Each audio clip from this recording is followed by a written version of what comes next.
kaya ngene rasane panggah kelingan biyen kae kenal kowe sepisanan isih lugu nalikane isih prawan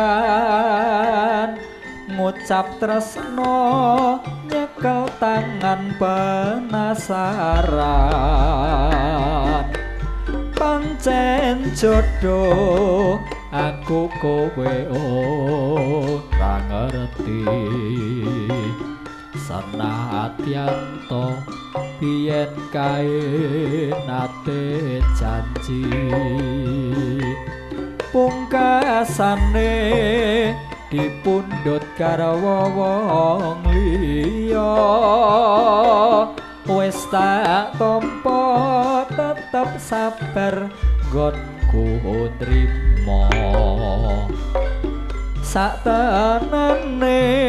aku kepengin lalekne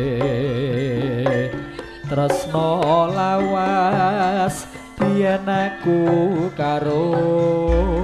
kowe rasa tresno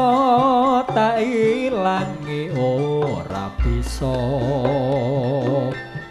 nadyan kowe wis digarwa wong liya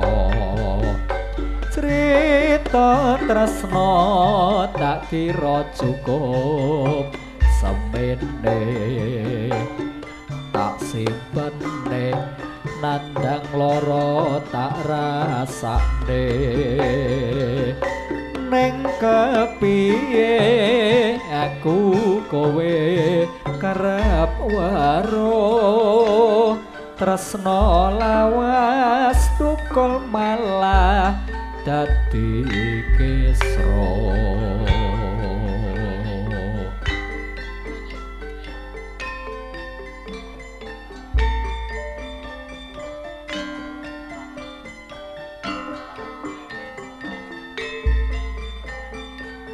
pancen loro rasane yen to nandang tresno ning akire kenya kang tak tresnani dipundhut garwa wong liya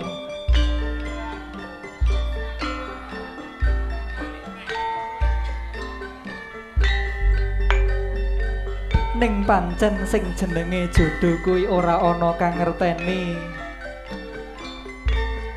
pungkasane saiki ketemu maneh bisa ngrakit talining tresno bangun bebrayan bale wisma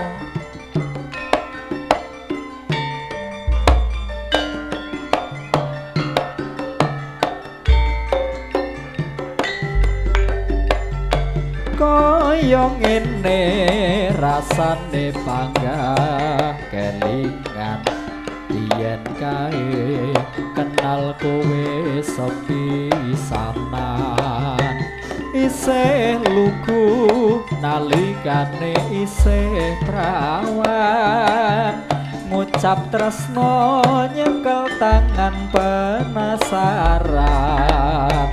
pancen jodoh aku kowe ora ngerti senadyan to biyen kae nate janji pungkasane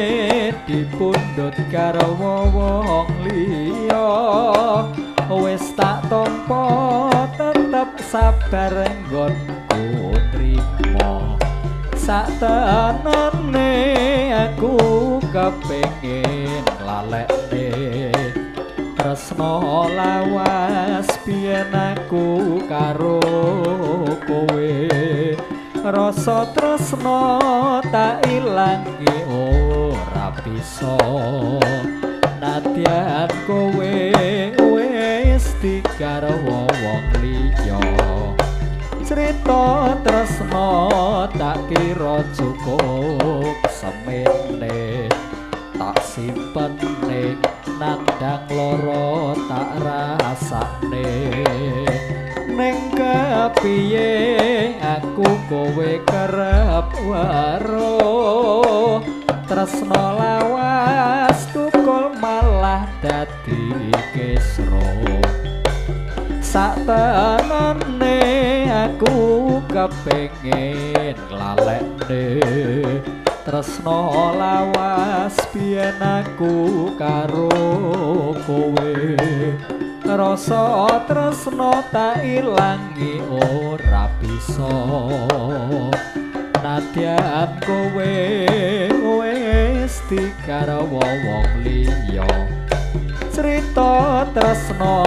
tak kira cukup semene tak simpene nandang loro tak rasane ning kepiye aku kowe kerep weruh tresno lawas tukul malah dadi kesro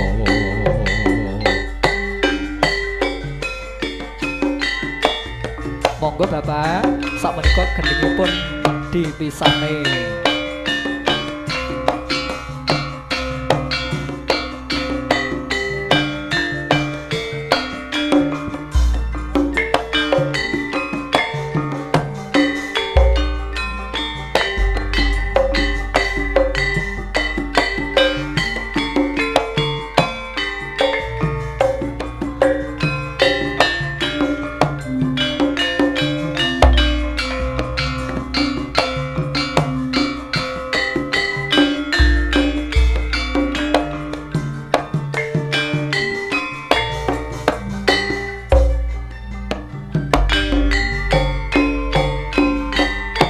Reno cet sajroning ati